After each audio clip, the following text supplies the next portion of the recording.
del papel que han desempeñado a lo largo de las últimas décadas las escuelas unitarias en el archipiélago. De hecho, Canarias es la comunidad autónoma que más escuelas rurales conserva. La evolución de la natalidad, eso sí, obliga a modificar el mapa de estas escuelas rurales de las islas. Sin embargo, muchas de ellas sí que siguen cumpliendo una función decisiva, van a verlo hoy, en las zonas más aisladas del archipiélago. Y hoy nos queremos acercar precisamente al funcionamiento de estas escuelas y lo vamos a hacer con un reportaje que ha elaborado nuestra compañera Isabel Baeza. Isabel, buenos días. ¿De dónde surge la idea de hacer este reportaje?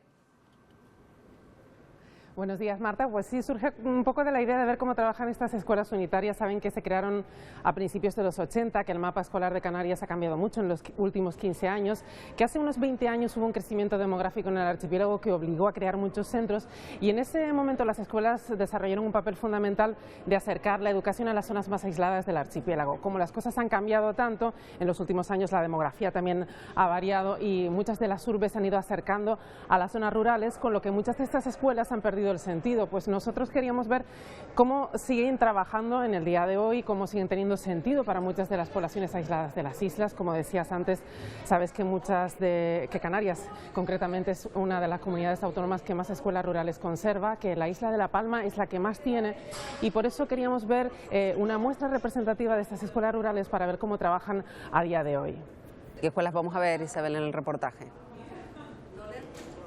En concreto, Marta, nos hemos desplazado en Gran Canaria a las escuelas de la comarca norte de la isla, a las escuelas de la zona de guía Galdaragaete. Hemos estado en dos, en la localidad de Galdar, en una bastante aislada que es la de Caideros, que se encuentra a 900 metros de altura, en una zona bastante aislada de este municipio y hemos podido ver de cerca cómo trabajan con los alumnos. También hemos estado en la de Sausillos, en esta misma localidad. ¿Por qué hemos ido a estas dos escuelas? Pues porque son bastante representativas del trabajo que se hace con los alumnos, escuelas pequeñitas, en uno de los casos con 6 alumnos, en otra con 13, en el que la profesora tiene que trabajar bastante temario porque tiene amplia variedad de edades a las que tiene que tratar y con las que tiene que trabajar. Nos hemos quedado asombrados con el trabajo que hacen a diario con los pequeños, hemos querido poner en valor esta educación diferenciada, personal, y vamos a ver ya ese reportaje que hemos elaborado.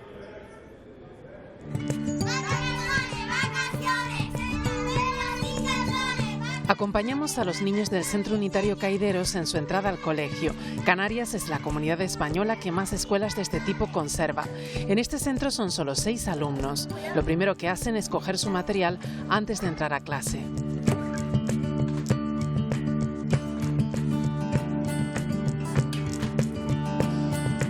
Manoli Hernández es su profesora y también la directora. Esta mañana les enseña ortografía. La atención es personalizada. Hay gente que ve dificultad en tener varios niveles, pero yo lo veo como una cosa bastante positiva. ¿Por qué? Porque el pequeño aprende del grande y el grande se hace un poco más responsable. El pequeño aquí es Jorge, que tiene 6 años, y la mayor Saila, que tiene 12. Ella le ayuda con la tarea muchos de los días. La forma de trabajar tampoco es la habitual. No estamos siempre con los libros, sino trabajamos a veces con el libro, algunos ejercicios, luego a veces vemos vídeos, también hacemos páginas que la señora prepara. Y aquí todos son divertidos y la profe también es divertida y luego...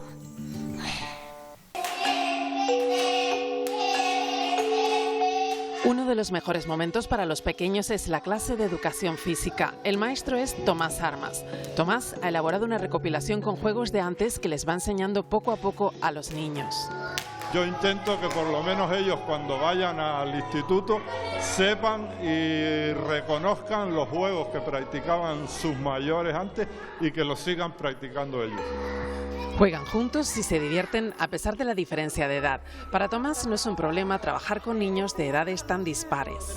Si hay mucha diferencia de edad, suelo realizar 2 grupos, uno con los mayores y otro con los pequeños. Aquí en este caso, como son prácticamente de las mismas edades, pues se las suelo dar todos juntos.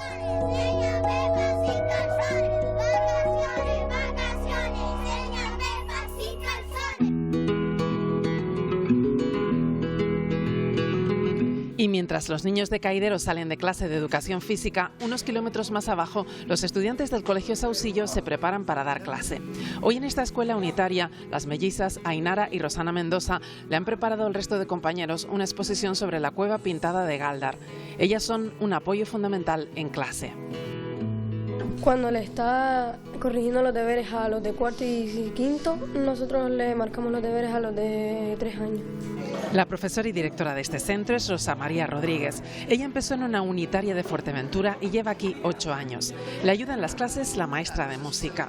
Las dos comparten una misma idea de la docencia. Esto es una maravilla, ¿vale? Yo llevo aquí muchos años y estoy súper contenta. Además de que tengo un grupo que responde en todo momento, las familias también me responden. Y si la familia, papá y la mamá no pueden, está o la tía, o la abuela, o el abuelo. En este tipo de escuelas se preparan a los niños para la vida. Tú en la vida te vas a encontrar con grupos heterogéneos. A la hora de trabajar nunca te vas a encontrar con compañeros de la misma edad. Vale, y aquí ellos desde muy pequeñitos están aprendiendo eso. Que estos niños viven como más arropados a la familia, a los abuelos, los niños que viven en la ciudad, los padres trabajan, todas las tardes de actividades. Gran Canaria, con 28 centros unitarios, no es la isla que más escuelas rurales tiene. La Palma, por su orografía, es la que más centros conserva, un total de 30. Esa fragmentación fue el origen de estos centros, pero las cosas están cambiando. Poco a poco la urbe ha ido creciendo hacia las zonas rurales y ha provocado que algunas unitarias hayan dejado de tener sentido hoy en día, porque ya hay colegios más masivos, más cerca de la zona, y sobre todo también porque ya muchos padres escolarizan a sus niños realmente en la zona cercana a la que trabajan, con lo cual se produce una mayor facilidad a la hora de escolarizar a los niños. El mapa escolar de Canarias ha evolucionado mucho en los últimos 15 años. Hemos pasado de un boom de natalidad que obligó a construir decenas de centros a un descenso de nacimientos que se acentúa cada año. Lo que está siendo mandatado por la Ley de Educación es precisamente analizar año a año a través de la Subcomisión de Planificación del Mapa Escolar, ese mapa escolar para amoldar la oferta a la demanda, lógicamente, para intentar al final, porque claro, mientras más pequeño es el centro, no tiene los mismos recursos que un centro con muchos alumnos. Con todo, los que disfrutan de estas escuelas rurales afirman que son todo ventajas. Una atención personalizada, una educación casi en familia que va a marcar a los niños para el resto de su vida. Han visto ese reportaje de Isabel Baeza sobre lo que supone este tipo de educación que se imparte en Canarias en esas escuelas unitarias. Vamos a hablar de este asunto esta mañana también con Jonathan Martín Fumero, que es director general de Ordenación, Innovación y Promoción Educativa, que ya nos acompaña. Señor Martín, gracias por estar con nosotros esta mañana. Gracias a ustedes, buenos días. Estábamos viendo después de este reportaje lo importante que han sido a lo largo de las últimas décadas el papel que han desempeñado estas escuelas unitarias. Son un auténtico tesoro en el mapa educativo de Canarias. ¿Pueden seguir adelante tal y como están ahora o hay que replantearse un tanto su distribución? No, su redistribución se irá replanteando por los mismos movimientos poblacionales que haya, sobre todo en los ámbitos rurales. Es verdad que han ido descendiendo en los últimos años, pero también es verdad que hay un esfuerzo por parte de la Administración para protegerlas y mantenerlas, ¿no? Porque tal y como hemos visto en el reportaje, muy bueno por cierto, pues tienen un valor significativo dentro de la educación y no en balde están recogidas en la propia Ley Canaria de Educación, ¿no? como un elemento a mantener y a proteger. Claro, porque sobre todo si tenemos en cuenta que Canarias, por sus circunstancias determinadas y pues, orográficas y poblacionales, pues sigue siendo la comunidad autónoma que más escuelas de este tipo tiene, se mantiene porque son necesarias, ¿no? Por supuesto, son 113 en la actualidad. La isla que mayor importancia tienen, tanto desde el punto de vista cualitativo como cuantitativo, es la isla de La Palma, marcada por su orografía, sobre todo en la zona norte, y en cada una de las islas donde menos hay en estos momentos es en La Gomera, que hay 3 escuelas unitarias, hay 27 en Tenerife, 11 en Lanzarote y 9 en Fuerteventura. Este tipo de escuelas tienen, imaginamos, unas características especiales, lo hemos visto en el reportaje de Isabel Baeza, que hace que haya habido que adaptar pues, la forma de enseñanza, pero acaban teniendo un tipo de enseñanza especial estos pequeños, ¿verdad? Sí, es una metodología totalmente distinta, toda vez que el grupo clase es un grupo heterogéneo, ¿no? Pero también permite ese grupo heterogéneo trabajar metodologías como el aprendizaje cooperativo y también el aprendizaje entre iguales, ¿no? Que sean los propios niños de distintos niveles educativos los que aprendan entre ellos mismos, ¿no? Y entre ellas mismas. Y luego también es más fácil de evaluar los resultados de estos niños que trabajan en estas escuelas, que suelen ser muy buenos precisamente por eso, por esa atención personalizada, que a lo mejor es lo que falta en otro tipo de colegios, y también ese aprendizaje unos de otros, los más pequeños de los grandes y viceversa, los grandes aprenden de ser más pacientes y de enseñar a los pequeños. Y hay un elemento fundamental que es el mayor vínculo que tiene el profesorado con las familias, ¿no? Al ser grupos reducidos y en zonas aisladas te permite tener un mayor y mejor vínculo con las familias, lo que facilita bastante el trabajo, no solo dentro del aula, sino la continuación de ese trabajo que se hace en el aula luego en las casas, ¿no? Estamos viendo las imágenes del reportaje de Isabel también, que los pequeños trabajaban en una de estas escuelas unitarias con ordenadores. ¿Tienen la misma dotación, me refiero en cuanto a tecnología, por ejemplo, la que tanto se incide desde la Consejería de Educación para implementar con los más pequeños las unitarias que el resto de colegios?